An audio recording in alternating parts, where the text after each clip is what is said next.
Through a Scottish Prism, the programme that is unapologetically pro-Scottish independence and anti-Westminster rule. Everything we say here is viewed through a Scottish Prism. Brought to you by Barhead Boy. Well, hello folks, and Happy New Year to you and yours. I hope you've had a good time. I hope you're reasonably sober and ready for the show. We certainly are. I hope you had a great time. And I hope this year coming gives you and yours health, prosperity, and everything you wish and hope for. And we'll be here all the time to give you our opinions and cover the topics that we view as being important to Scotland. Of course, that's why everything is through a Scottish Prism. And to help me today, I am joined by my three amigos from up there in Clackmannanshire, our Eva Comrie, who's actually in Ireland. See, it's an international show. You get here every week. Eva, how are you? I should say, how are you? Are you all right? Happy New Year and top of the morning to you. The same to you.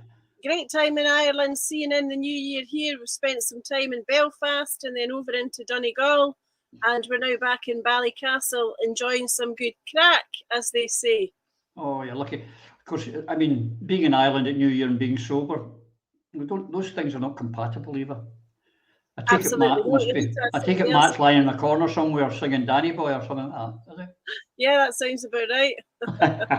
Excellent, great to have you here. And we're also got down there in the borders, our Yvonne.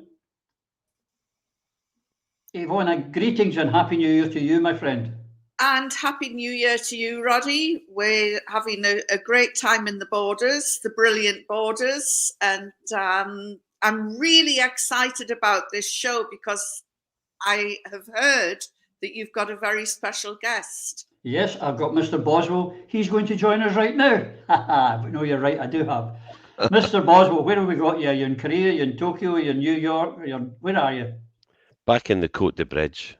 It's like I said, we had a wee surprise lined up, folks. Phil was hoping to be here in sunny downtown Barcelona to join me today. We had it all planned, worked out, but it didn't work out. Yeah, but I'll be seeing him later.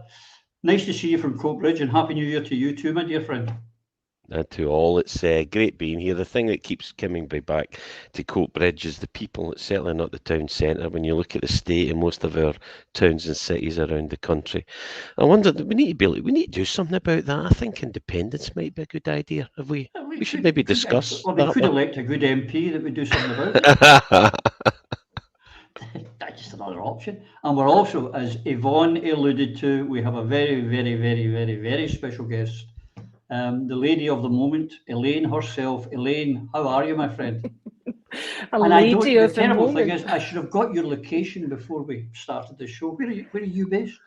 I am everywhere at the moment. I stay in Edinburgh. Oh, no one's perfect. No one's perfect. I am not from Edinburgh, but I do stay here for a while. You'd think I would have assimilated by now, but not quite yet. Oh, if you were assimilated to Edinburgh, you wouldn't be on this show. You wouldn't want to be there. But welcome and thank you for joining us, Elaine. And we thank you for all your efforts. And it's great to have you here. Well, thanks for having me on. I'm delighted. Oh, well, we'll see if you're saying that at the end of the show. As I said, you're very much the lady of the moment. And we know you're getting absolutely, showered with messages, supportive and not supportive. How are you keeping up with it all? Well, I'm not. I haven't opened Facebook or Instagram or YouTube at all. Twitter's been more than enough, and it's been, I don't know how people do it. People that have got loads of followers, they must have to have help to manage it. It's you could spend all day, every day arguing with people online if you wanted to, but I don't think that'd be very good for you. What you do is you get deboosted by them all, and so all these followers you have, you don't have to cope with them all. But that's another story for another day. Well, here we are, folks. Our first show of the year. The year just gone past. The parliaments are closed, so there's not a lot of fresh stuff happening. But what is the topic of the day, which was the same topic last week when we spoke, is the fallout and continuing saga of the GRR bill. Now, Eva is our equalities officer in the Alapa party, Are you getting much in your mailbox and mailbag from people on this? Yes, indeed, Roddy. And actually, it's quite appropriate that I see your blog today in relation to the conflict that has arisen here between Holyrood and Westminster. And you and I and the others here as independence supporters really are torn and troubled by this. It's highly unfortunate that we see a position whereby Westminster may step in and try to prevent the royal assent being given to the bill and prevent it becoming an act. And, you know, having fought for independence all my adult life, there is nothing that I would hate more than have to agree with Westminster here. We need a solution made in Scotland, for Scotland, by Scotland. And I think what needs to happen is that the SNP and Green and Labour MSPs who voted for the bill ought to be taking cognizance of the views of the electorate, the vast majority of whom, when they know what is involved in the context of self-ID, are diametrically opposed to it. Hopefully they will take notice and be able to cut it off at the pass before Westminster are able to take any kudos out of preventing it proceeding. It is, as I've said in my blog today, and Eva's alluded to, Yvonne, there is this, I've got this internal conflict going, and I don't know how you feel about it. I mean, as Eva so succinctly put, all our lives we've been opposed to Westminster taking decisions for us, and we want to take those decisions ourselves. And as I've opined in my article today, he said, pushing it like Billy O, www.barheadboy.com. Conflict, look it up. I've said, you know, I hate this bill with every fibre of my body, but I also hate that foreign politicians from a foreign country step in. We should be able to take decisions, good or bad, in our own country and handle it in our own country. How do you feel? Do you feel conflicted, or are you down one way or the other? Well, unfortunately, the MP here in the Borders is a Tory. So anytime I want to raise an issue to do with Palestine, or one of my friends who was recently arrested in Saudi, I have to go through my local MP who is a Tory, and I hate going cap in hand to him. Although I have to say, as a constituency MP, he's very good, but I dread every election coming up because he knows me. And I'm waiting for the day when he says, I'm a great constituency MP, ask Yvonne Ridley. Of course, I could never endorse a Tory.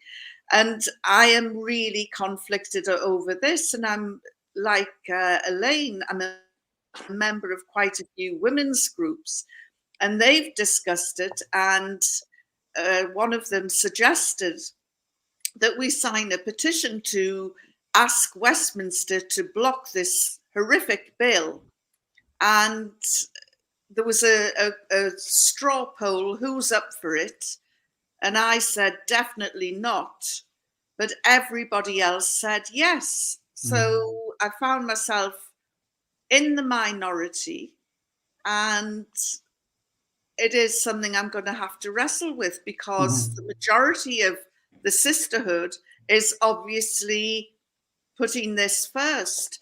And in fact, the thing that worries me the most is that women are so passionate about smashing this vile, vile bill that some of them have indicated it is much more important than independence. And again, I'm really conflicted because the bill is a menace. It's a threat to women everywhere. So do I support my sisters, or do I support my brothers and sisters in Scotland who so desperately want independence? And as Eva said about your article today, it's, you know, it really goes to the heart of the matter, and we're tearing ourselves apart over this. And I can't help but feel absolute resentment to those politicians sitting in Holyrood today who have put me and thousands of others in this untenable position. Yeah, it is quite disgusting. Phil, are you conflicted? Do you find see the dilemma that some of us are feeling? Yes and no. I like all of these issues, you've got to look at any issue from both sides. And for me, the prime mantra is to do the right thing. This bill is wrong as its current form.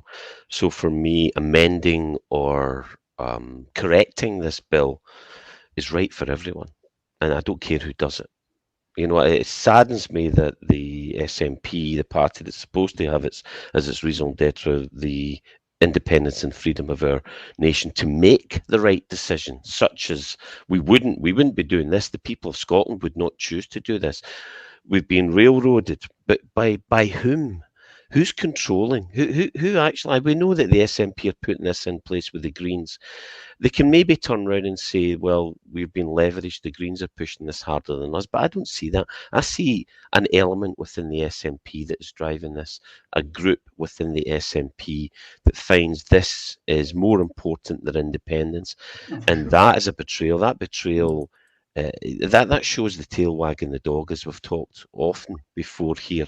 And the sickening thing, what I find most discomforting, in fact it enrages me, is the fact that the 2014, the mantra we had was to complete the circle of our society, the peoples, the factions. We had Lib Dems for independence, we had pensioners, we had academics, we had some conservatives, you know, and Michael Fry. A lot of stuff he believes in I don't follow, but I tell you what, I'll take his vote if he's voting for independence. And I don't. And if he's doing the right thing, it's like a broken watch tells the correct time twice a day. The Conservatives are not always wrong. We're all conservative about certain things. You might not like to admit it, but let's not. This is double speak. You know, we shouldn't. Conservative means no. I'm not a communist. You know, it doesn't make me. You know, just because I'm anti-communism doesn't make me a conservative. I just think it's idiocy. And I think we need to find a balance and listening to people and taking their opinions on board. Like I said, look at the issue from all sides, then make your decision on what you think is right. Then the last bit's easy. Do the right thing. And the right thing is to take this out, take this element out of this, and I don't care who does it. I will support the Conservatives or anyone else who's against this bill, because we need it for sisters and brothers, to be honest. This needs to be corrected. I don't see the SNP backtracking on it now. Just too pig-headed, as I say.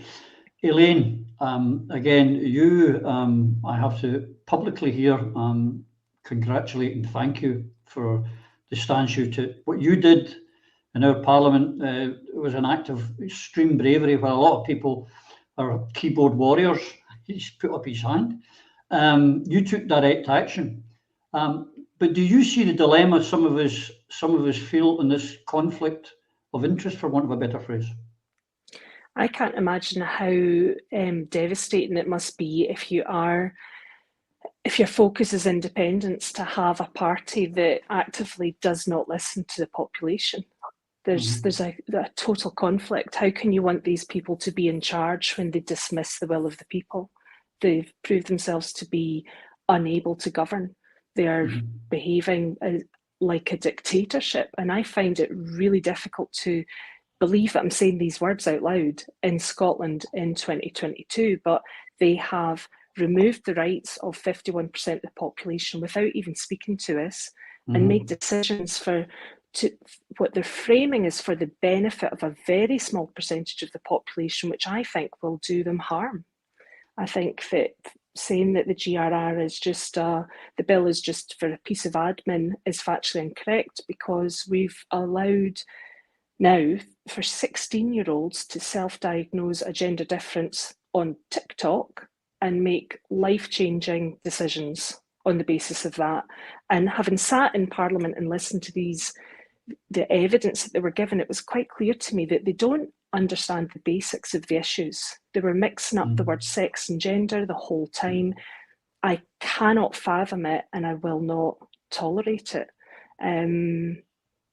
So it must be devastating that if independence is your political goal, these people, you can get independence, but you'll not get the country that you were hoping for, because these people are rascals. It is kind of amazing, though, isn't it? This government, Elaine, think that 16-year-olds can make this decision, but they're not allowed to vote, and they're not allowed to go for a drink. But they can change a life, and I mean, it's, you know, if you're cutting off your bits, you know, this is something you can't reverse. You go for a pint, you know, but that can be reversed. But it's just that I can't get the link where you think one is good and one isn't. Maggie Chapman said that she thinks that 6-year-olds should be able to do this, which just demonstrates that they've not had any advice from anybody that understands anything about child development at all. Like they need to go and do some reading and maybe get some advice from experts. I think looking at who has been advising them, there's an awful lot of people that are, you know, patient experts. So they have experience themselves of living with a gender difference, and they have insight, and that is invaluable and worth paying attention to. But it's opinion. And I think basing law on opinion and dismissing, you know, they talk about lived experience only in terms of people that have got a gender difference, but actually parents have got a lived experience of children, and people who were once 16 have got lived experience of how stupid you can be at 16 and how desperately you can believe that this, whatever it was that you couldn't live without, you couldn't bear to be without at that age, was really important to you. And then life goes on and you learn a wee bit more and you get a bit older and you change your mind. And I cannot tolerate the idea of meeting another person that is detransitioned. These tragic cases, they are absolutely tragic, must be minimised, and we're not doing that. And it's just shocking. Absolutely. My wife had her 6-year-old granddaughter here who couldn't make up her mind about eating the peas or the bar of chocolate she had at the same time. And yet Maggie Chapman thinks that they can make decisions on their gender. It is ludicrous. It is insanity. And I think in years to come, people will look back and say, you're never going to guess what they did in the 2020s. It's like lobotomies, Eva. You know, they were all the rage. But the one thing that really gets me, and I go back to my politics of independence, is when the Supreme Court made their decision on the referendum bill and rejected it. The SNP, whose raison d'etre we were led to believe was independence, said, "Oh, that's a bit of a bummer. In 88 days, we'll change the name of our spring conference to a special conference, and we'll come up with a plan B." And yet, just we've been talking about before the Tories have made a decision here, one way or t'other, on the GRR, they are already coming out and saying, we will vigorously defend this. It kind of shows where their priorities are now, doesn't it? Absolutely. Well, we know now from press releases and comments made by the Greens that passing the GRR bill was the linchpin of their deal in relation to governing in partnership. So, yep, it's abundantly clear that gender reform was prioritised over pretty well everything else, whether it was independence, the NHS, education, whatever you want to think about. It's the one thing that was rattled through Holyrood as quickly as possible. I'm still interested to establish the reason for the haste. There's no good reason for it that I can see, because hastily made law is usually not good law. And I think what ought to have happened, as we've said before, is the debate should have been extended, the consultations should have been conducted in a more professional, meaningful fashion.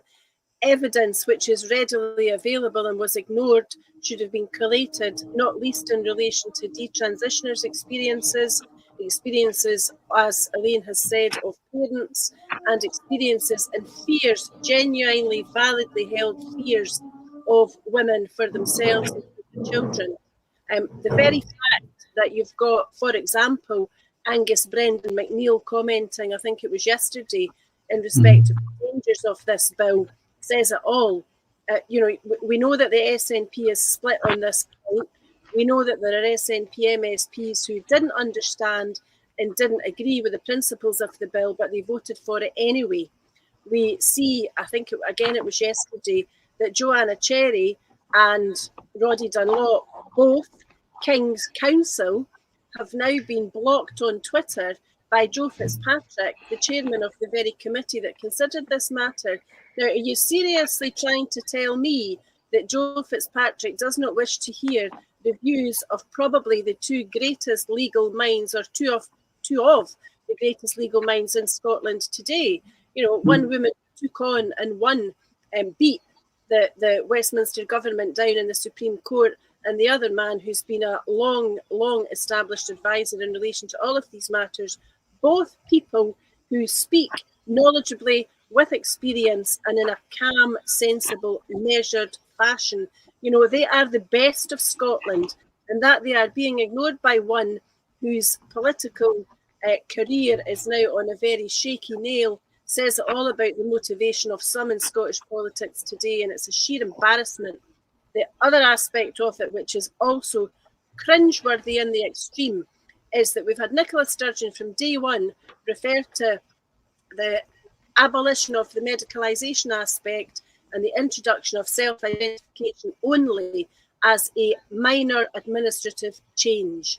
Now, if it's a minor administrative change, that does not justify the fancy words from Shona Robson when she was summing up and quoting international human rights people, nor can it by any stretch of the imagination justify the arrogance and the hubris and the sheer bloody pig-headedness of Angus Robertson, who said, quoting Nelson Mandela, of all people, it's not merely to cast off one's chains, but to live in a way that respects and enhances the freedom of others. He has no right to quote that great man on a matter such as this, especially when you take into account that South Africa does not approve of self-identification and has serious issues in relation to how to protect the rights of women and children. If Scottish Government, the SNP and the Greens wanted to make Scotland any more of an international laughingstock, I don't know what else they could have done. The whole thing is ludicrous, untenable, embarrassing, and it's only going to end in tears. But I hope it's the tears of the people that are responsible for this legislation, not the victims who have repeatedly been ignored, been abused, been subject to threats, and the accused were not valid when we now know they are shared by very many people in the country, including elected politicians and representatives of the parties in government. Can I just say, probably with Roddy Dunlop QC and Joanna Cherry QC, Joe's has determined that their opinions are not valid. So that's that explained. Any contrary opinion, we on this show, as you know, I have for about 2 years now, had an open invitation to anyone who supports that this reform to come on here, and we'll have an open debate. I want to hear. I'm here to be convinced, but none of them have ever stepped forward. And when you ask the question, Yvonne, well, what rights is it you didn't have before this? You're a transphobe. Well, what? You're a homophobe. Why? Because I asked that question. They have, as Eva's pointed out, they have refused to debate. They've excluded people. They've excluded women's organisations that didn't agree with them. And they've rushed it through. Why have they rushed it through, Yvonne? Is it because, as someone said to me, because Sturgeon's ready to move on and she wanted to get this done before she moved on? Or can you think of any other reason why this has been rushed? Well, in my view, Sturgeon is now finished. In fact, for the last few days, she has been trending on Twitter for all the wrong reasons. She's got no legacy now. This GRR is going to be her failed legacy. We all know that political careers end in failure. I think her demise is going to be quite spectacular. And she has led herself down a blind alley of which there is no way out. But I'm glad that Eva mentioned the ridiculous words of Angus Robertson. How dare he use his white privilege and hide behind the quotes of one of the greatest men of colour who has ever walked the planet. How dare he do that? What a big, stupid buffoon he was. I usually visit South Africa at least once a year. I do a lot of work on human rights, and that has brought me into contact with a lot of the ANC leadership and many of those that graduated from the University of Robben Island, where, of course, Mandela was imprisoned for most of his 27 years. And he was such a huge champion of women's rights that he said freedom cannot be achieved unless women have been emancipated from all forms of oppression. And he said that on the day that they opened Parliament, and he was the first democratically elected leader of South Africa. And it just makes my blood boil that Robertson, well, that Robertson did, just like so many politicians before him, ran to pick out a Mandela quote and then try and cover himself in the words of this great man. And it really, we all see him for what he is. We all see him for, I find it so difficult to talk on this show, Roddy, because I really want to use some very strong Celtic expressions. Hey, go for it. Which I've learned since I came up here, and I'm delighted to listen to Elaine, because the Elaine that we've got today is so articulate, so gentle, and mild-mannered, and you should see her right now, though. Oh, it goes right the other way. I was watching a podcast that she made recently explaining her behaviour in the gallery during that GRR bill. And actually, Elaine, you were very restrained when you're confronted, having to sit there for hours and hours. You probably need counselling from the experience, but you brought in a great Glaswegian expression. And you said on your podcast, well, I used to live in Glasgow. Obviously you can take the girl out of Glasgow, but you can't take Glasgow out of the girl. Super. And, I salute what you did. It was a great act of courage.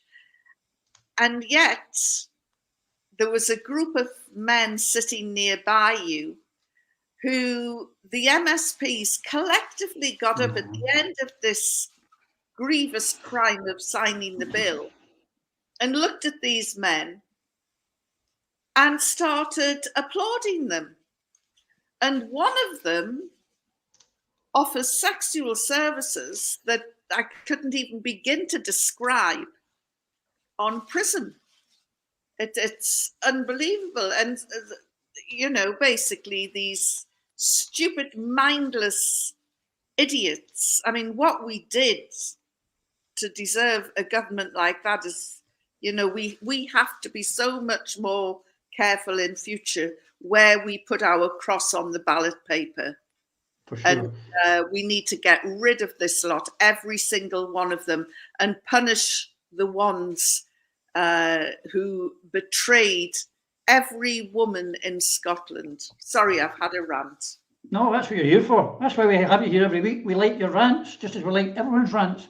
But just, you talk about the quote from Angus Robertson quoting Nelson Mandela. If I could quote wee Tam from Barhead, a wee pal of mine, who said about Angus Robertson, what an arsehole.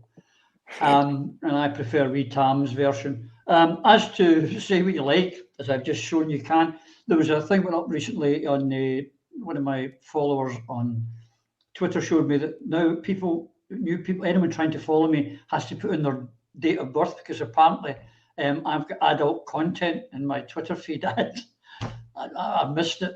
I could do with some of that, but I don't know what that is. It's because anyone that comes out against this or the abomination, we'll come on to it later, of what's happening in the Ukraine, if you don't come out with the narrative that the ruling elite like, then you're immediately singled out. Phil, we've discussed so many times GRR and all of the aspects, and I have suggested that this is only the start.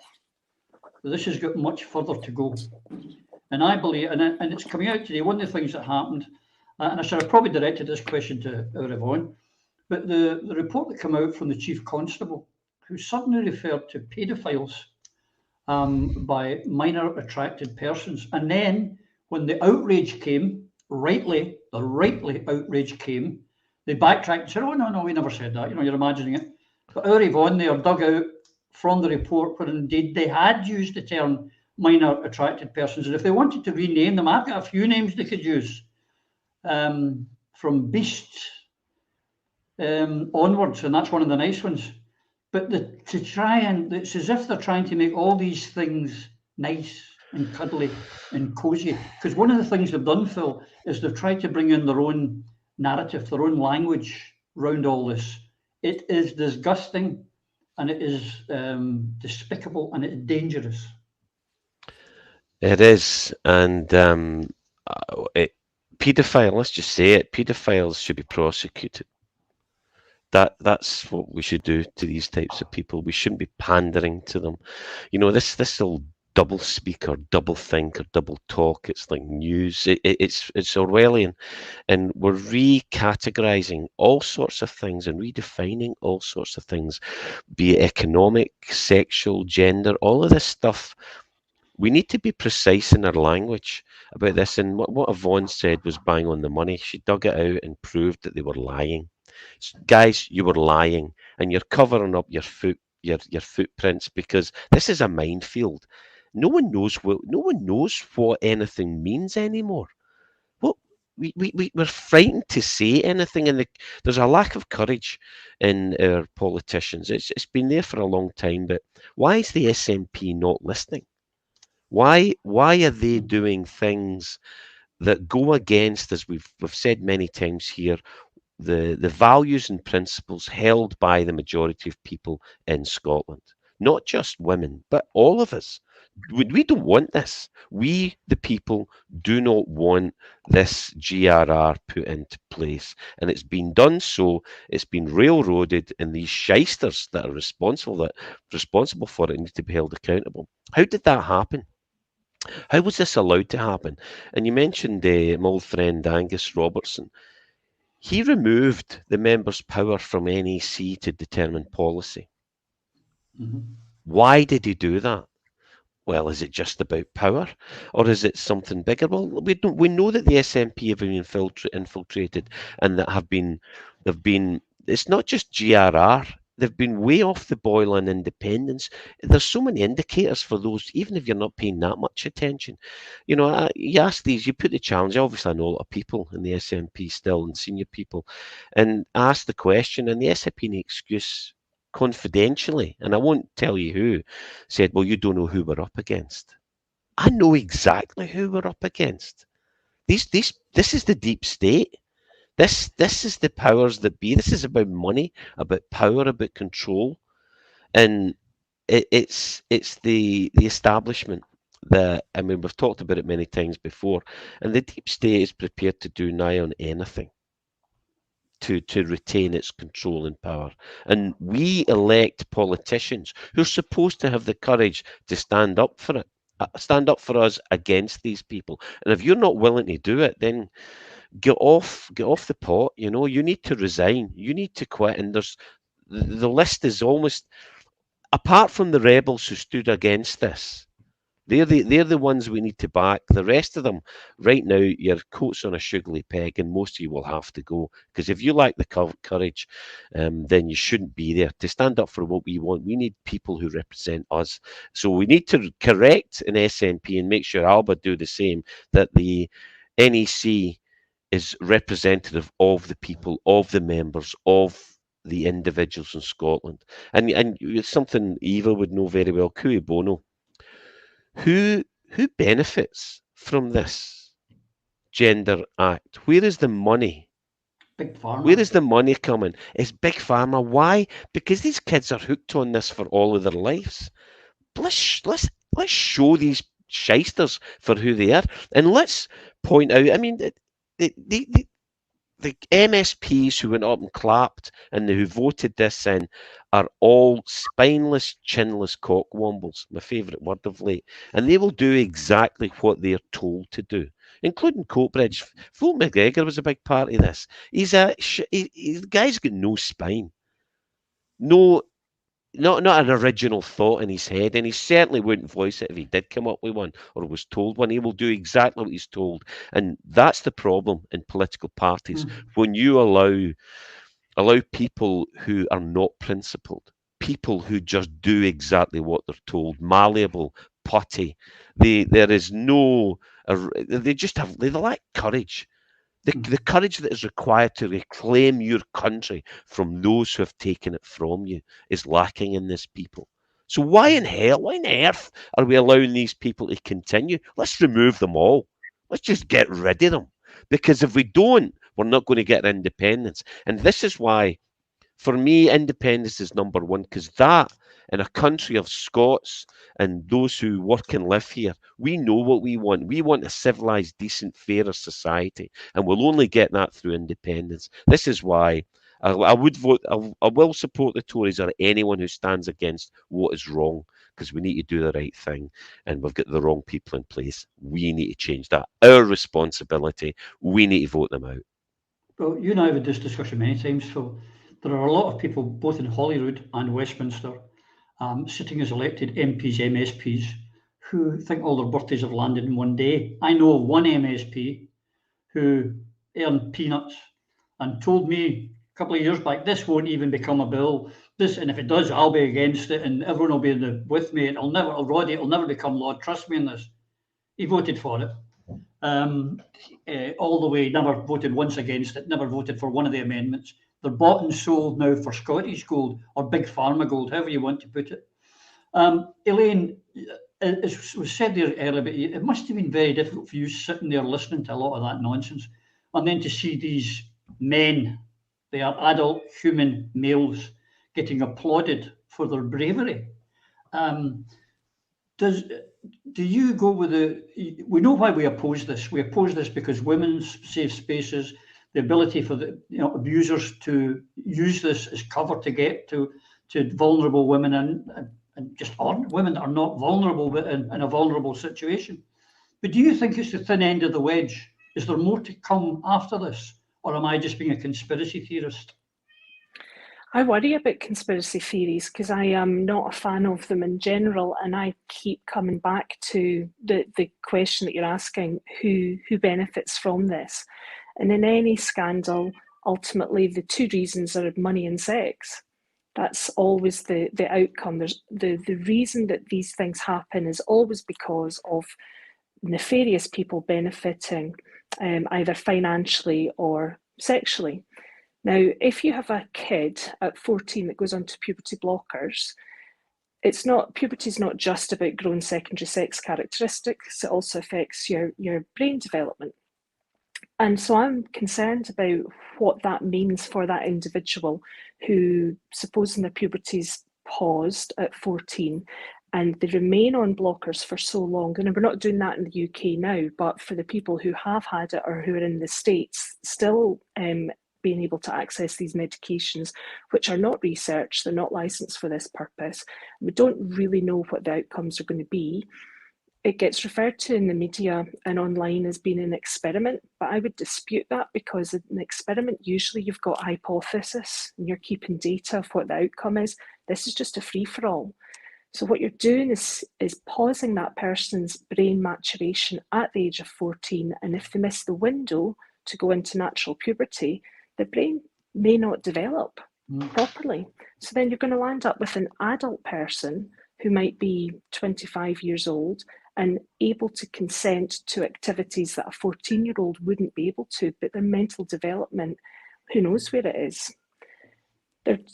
Their secondary sex characteristics are affected. We know that male people who go onto these blockers then don't land up with enough tissue to do the genital surgery that very few actually trans women want to have. But if they did, there's just not enough growth to make a neo-vagina. So you can land up with an adult person who's got reduced secondary sex characteristics, so their body looks childlike and their brain is less developed. Well, I can't think of who would benefit from that except for somebody that's not very nice. Exactly. It raises It's questions. big pharma, big business. Well, in the States, the surgery costs about $150,000 for each one, and people are having 3 revisions or more of the operation because it's not really in the surgeon's interest to get it right the first time. And some of what they're doing surgically is, from a medical ethics point of view, just questionable. There's never been any ethics looked at it. And none of this was examined in the consultation, the run up to the vote in the GRR, which really troubles me because we're going to land up what the detransitioners said. So there were 2 very brave people who went and gave their own personal account. And unfortunately, most of the committee didn't go to listen to these 2 people talk. And they said categorically, if you get the bit of paper, you then want to transition physically. You want to go on to the treatment. And if you do that at 16, that's what these people are going to want to do. Well, for a start, we can accommodate that need because the gender clinics are in a mess. You know, the waiting list is 4 years. We don't do the surgery in Scotland anyway. And the medical transition has no evidence to support it. So why would you put this stuff in place to give people hope that they can have an actual transition? Because it's so important to these people. They're not doing it by accident. They're doing it because they really genuinely believe themselves to they will have a better life if they can live as if they're of the opposite sex. But the way it was being discussed in Parliament was as if you can actually change sex, as if you actually would be able to transition from a male person to a female person and be perceived as a female person by the whole world. And this is just factually incorrect. So one of the things that I said in my little outburst was I'm really concerned about these people, that they were being applauded in the gallery, because you're selling them a lie. You're telling them something. You've made a legal fiction that has become a medical fiction, because with the GRR, if you get your gender recognition certificate, once you change your passport, you can also change your medical records. So then we have a situation where a male person presents an accident and emergency, but the records say that they're female. And harm has been done by that, because people that are, they have they're sexual predators that are aiming to access vulnerable women, like you just said, Roddy. And also, there's been harm done the other way around in the States. There was a very sad case of a trans man that presented an accident emergency with abdominal pain. And that person told the triage nurse that they were transgender, but the nurse didn't quite pick up on what that meant. And the person's medical record said that they were male. And for one reason or another, by the time they realised that this person was actually female and pregnant and in early labour, the baby had died. Now, if that person's record said that they were female, the first thing they would have done would be to clear abdominal pain, clear for pregnancy. And because it didn't happen, this infant was lost. It's just staggering to me that you can make a legal fiction that is going to land up. We know it will do harm, and these people have voted it through. Mainly, I think that you're absolutely right. It's cowardice. And it's not just the SNP. After the detransitioner talk, I was speaking to an MSP that's Labour, and that was the day that I interrupted Shona Robertson. I'm never going to get back into Holyrood, that's for sure. I was watching the second committee. I wouldn't count on that. You might get back in as an MSP. Can you imagine? I have Yes, subtitles in my face. Yes, I can. Come and join Aliper. I would be rabble rousing, I think. Yeah, that's true. I was watching Shona Robertson in the meeting, and every time a submission came that didn't fit with the SNP policies, she just ignored it. It was extraordinary. I've never seen anything like it, because I thought that this was a serious business and it was like playground stuff. Now, I've heard that Holyrood, behaves like a pantomime, but actually sitting watching it, I was really shocked. And then watching it in the debate in, what's it called? I've forgotten the word for it, the main place, and they're all discussing it, and the same thing's going on. When people were given important evidence, the SNP senior politicians are sitting texting each other. And it was fascinating being able to see it live, because when you're watching it on TV, obviously you don't see the whole nuance, you don't see the whole picture of who's speaking to who and who's ignoring who. And it was exasperating, absolutely exasperating, because I'm watching harm unfold, I'm watching bad decisions unfold, and I'm watching these people that I expected to stand up against it not do their job, which is what I said to the Labour MSP, like, why can't you get this woman to pay attention? She has to make a vote. You all need to have evidence in front of you in order to make a wise decision. And if I knew that they had considered all the evidence and they still made this decision, I would tolerate it. I would still have opinions, but the fact of the matter is they've made a poor decision out of ignorance. Yeah. And I said to the Labour MSP, it's your job to make her listen. And he went, it's just really difficult.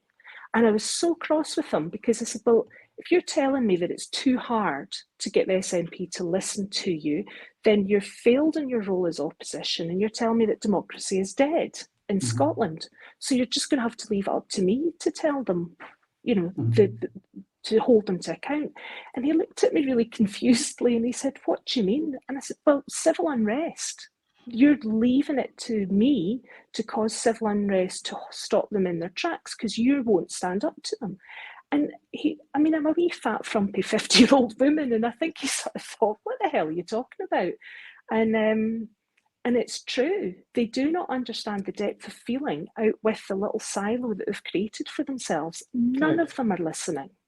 None of them understand that there are people out there outside of Holyrood who will try to stop this legislation going through at any cost. And now that it's gone through, there's a whole lot more people thinking, absolutely not. We're not living in a country that treats citizens in this way. And goodness knows what will happen, but I think it could be quite good fun, some of it, because if they're not going to follow the rules, why would we? Absolutely. On that point, when you said, if they'd taken everything on board and had made that decision, it was a democratic decision, you'd live with it. I agree with you. With this debate, I can't remember what year it was, Phil, in the SNP, when it was on NATO. I think was it 2012 or something? I can't remember. But there was this debate. I was on the wrong side. I was against being part of NATO. I think it's wrong for all sorts of reasons. But there was an open debate. Everything was out and I accepted the democratic decision. I didn't like it. And the same as, I've got to say, in the Labour Party, there was a decision against abstentionism, which I didn't like, but I accepted it because it was a democratically unfair decision. You're right on that. But one thing, Eva, time's rattling on here. There's a few things I want to get through as well. But one of the things that amazed me in all of this about the GRR, countries like US, Canada, New Zealand, and we'll be the same, no doubt, do not collect data, for example, on the amount of rapings by, I'm not going to call them trans women, men who are living as women, pretending they're women, whatever you want to call it, in women's jails and women's refuges. This data is not being collected, nor is we're now going to have an upsurge soon on female crime, because these people are going to be treated as women and put into the records as women, not males pretending to be women. This has got to be, surely for those who are on the fence, this in itself should be enough for people to go, wait a minute, that can't be right, surely. Because I find that when you actually explain to people, because they've hidden it so much, Eva, when you actually start explaining what it is behind it and tell them things like, yeah, they don't collect data, so you don't know, people go, well, that's not right. I don't like that. I'm not for that. Because they've been led to believe that it is just an administrative change. And if you're against it, you're this homophobe, transphobe, bad person. That's the problem, the lack of knowledge that they're giving to the people. Absolutely. I was actually reading an article yesterday on this very point in relation to gathering statistics in prisons. And the reason why statistics cannot be gathered, and even if they were, they would be meaningless, would be that the male who has self-identified his way into a female prison will henceforth be recorded as being female.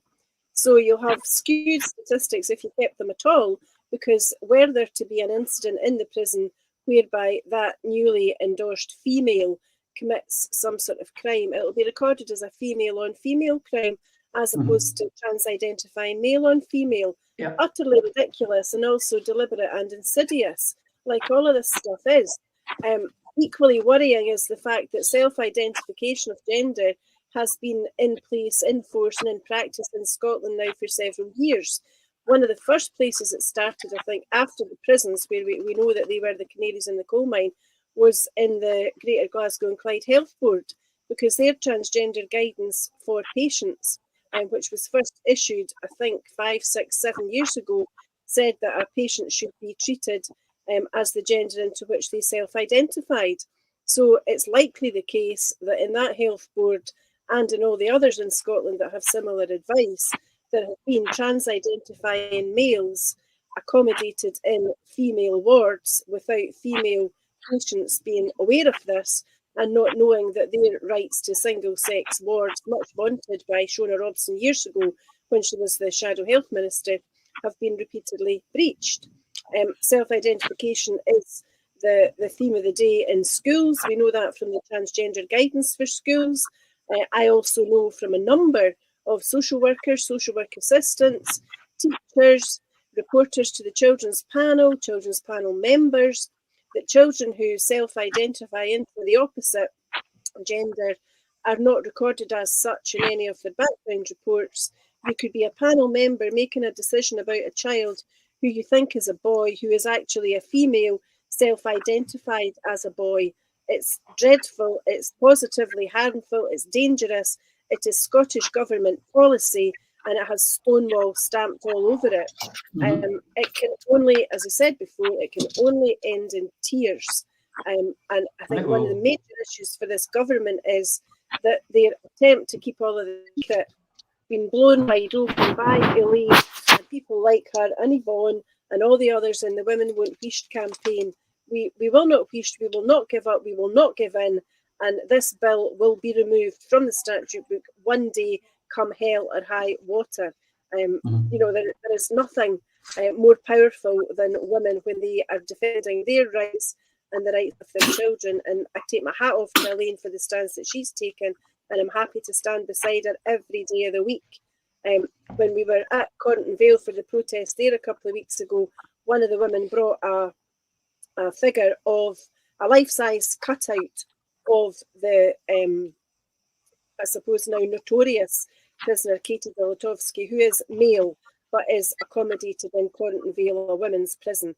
He's 6'5". He is there as the result of claims by the Scottish Prison Service that they've conducted a risk assessment.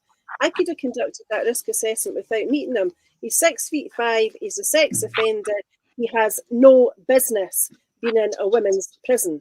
The fact that he is again an international embarrassment for Scotland, and it's something that the Justice Minister, if he had the brains he was born with, would be doing something about today, as opposed to blocking people on Twitter himself when he doesn't like the rationale behind their own claims. So high time he got the finger out and did the job that he was elected to do. Yeah, Can I absolutely. hop in? Sure. Can I hop in and add something to that? The other thing about the way the loss of data is, if you change your sex on your birth certificate and you are a trans person and you've been on treatment and you die prematurely, we won't be able to record that data. So actually the outcomes for this population themselves are going to be lost because of this muddle up in the legislation. And we know that if a female person goes into premature menopause under the age of 45, it increases her risk of getting osteoporosis, dementia and cardiovascular disease. And that's why that woman would be offered HRT as a preventative measure. And I've asked at a conference to a gender specialist, what is the protective effect of gender against this? Because if we give a 19-year-old cross-sex hormones and we put that female person onto testosterone, you're effectively making them menopausal. And she's in menopause 30 years too early. What is that going to do to her outcomes? And we know that it causes premature death because we've got the model that from the 70s and 80s where the female athletes were doped against their consent by Eastern Bloc countries. And it was effectively, it's steroids that were given, but they're androgen derivatives. And many of those athletes died prematurely. But that data will not be able to be recorded. So we won't even be able to demonstrate the safety of transition and record premature deaths. It's insane, absolutely insane. Isn't there also the if they change their sex and their name and their birth certificate and everything else, they can wipe out their criminal record, which means that they're a bigger danger. Last point in this one, Yvonne. I saw a tremendous tweet by someone who said it's that people with genuine gender dysphoria and females who think they're in the wrong body, they discover this at puberty.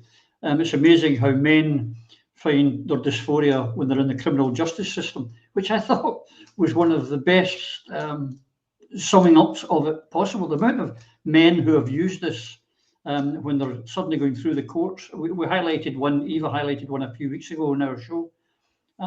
It's maybe amusing, but it's also very scary and true. Well, you've basically answered the question about why did they do it.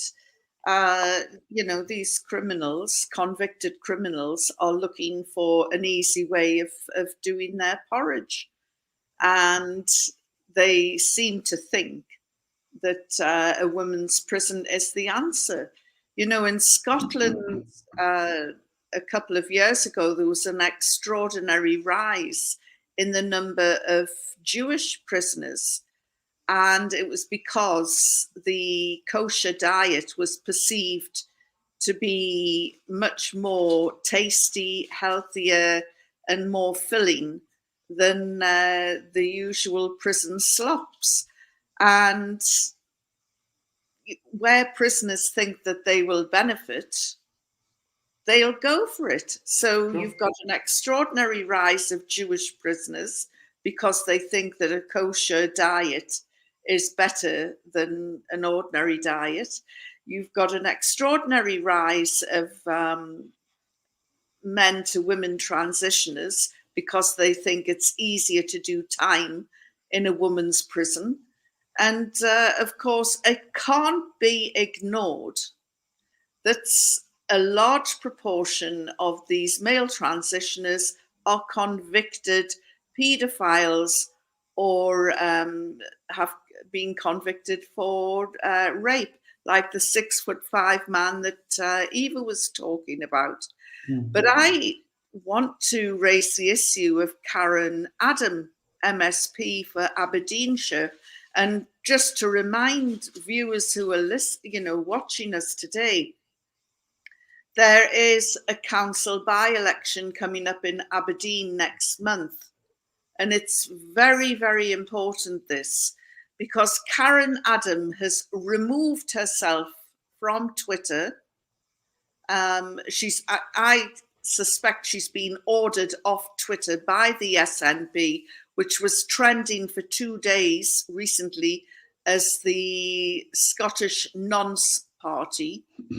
And Karen Adam said, and I'm quoting one of her tweets, "Paedophiles and predators are people, not bogeymen under the bed, not Mac-wearing flashers in the street, faceless and nameless. They are our family, friends, and colleagues They are not scary monsters. They are people who abuse. It's uncomfortable to humanize them. And then she goes on into a second tweet. This woman is absolutely bonkers. If I started trying to defend the Third Reich, I couldn't be more offensive. This woman she's off her tree. And she's obviously, she has either invoked a pile-on of outraged people, or the SNP HQ has got on the phone and said, get the hell off Twitter now. I mean, by saying they are our family, friends and colleagues, what are we to assume by that? She's got a weird social circle, I would think. And the SNP are paedophiles and predators. And she is the MSP for Aberdeen. To the people of Aberdeen, for goodness sake, be careful who you vote for. You've got a by-election coming up. There is an excellent Alipur candidate. If you want to punish the SNP, vote for him. Yeah, well said. I'm with that. And I want to sides and vote. And any Prism viewers, I would say, if you know anyone in Aberdeen, get on the phone to them and tell them to vote for the Alipur candidate. For God's sake, we've got to get these lunatics out of politics altogether. I want to thank you for that, because what you've actually, I think, triggered is our first angry Phil moment. I was smiling, not about what you were saying, because I could see Phil I could see the combustion building up. So they're just our friends, our family, and they're not, we shouldn't dehumanize them, Phil, and they're just ordinary people. What do you think, mate? Go for it. And colleagues. No. Yeah, and colleagues. No, I think Yvonne nailed it. Absolutely nailed it and articulated it exactly as it ought to be articulated. This woman has lost it. This virtue signalling, this populist cowardice is inexcusable. And to come out and say something like you're normalizing paedophilia, we were warned about this. This is where this is going with the establishment and those who have people in power, and Cyril Smith and Lord Mountbatten and all of these evil sods who get away with it because of power and privilege, to try and normalize these people. These are beasts. What happened in ancient civilizations was the sociopaths, which are 4% of our society, the psychopaths, which are 1%, they would be taken out by the tribe. They would be identified and removed permanently. That's how we got to where we are. And what is perhaps more malevolent than these MSPs being virtue signalers and populists is their willful ignorance, their willful blindness against all the scientific evidence. This is why we're getting the XXXY chromosome. They're just ignoring the evidence, as Elaine mentioned. She watched these people email each other. I've seen it. And I also know that they're told what events they can go to, what they can vote for, who they can be seen with, who they can't be seen with. And the big crime against humanity here for me is we have known for eons, for centuries, that the emancipation of women is how we make the world a better place. We know that, if you give women control over a birth cycle, and the whole economic welfare, prosperity, health, evolution and personal freedom, the village rises. Why are we going backwards? Why in the West are we reversing that and saying that she's saying paedophilia is okay, it's normal, it's human. Recycle these people and use their parts for others. I honestly, and I'm against the death penalty, as you know, and I don't mean these are institutions. You cannot rehabilitate these people. That's what the evidence suggests. I'm not an expert in the subject, but what I've read, it seems to be that they cannot be fixed. You have to keep them apart from society. Well, there's a permanent way of doing that that's a lot cheaper, but I don't advocate the death penalty, but I certainly do not advocate bringing them into the bosom of our society and allowing them access to vulnerable anyone. Nah, it's wrong. I think you've managed, Phil, to get us back into the Daily Express tomorrow. I think we could be in there again. With us recycling people, I think it could be there. We've come to the end. Again, the clock has beaten us. And there were so many other things I wanted to talk about. What happened last year? What did we see for next year? That'll have to be for next week's show. What we see going on about the multipolar world, which I know you've been desperate to speak about for a while, Phil. But I just would like to thank each and every one of you for participating and for everything you've said and done today, and for all you're doing every day to try and make our world and our country a better place. And as you know, I love to go on about all the great things about here living in Catalonia. The climate's better, blah, blah, blah. The booze is cheaper, the wine's not bad and very cheap, and all these things. But there's also downsides. Well, we were doing that show, my wife came in and she found this somewhere I've not found out yet. Now let's see if you can you see this bloody thing in the camera? Look at it. It's like something out of a Spielberg movie. I think it's a locust. Jesus. Either that or it's lunch. I'm not sure. I'm not sure. I'll have to find out later. But thanks. We're going to put this this particular edition out immediately, almost as soon as we're finished. Ladies, gentlemen, thank you very much.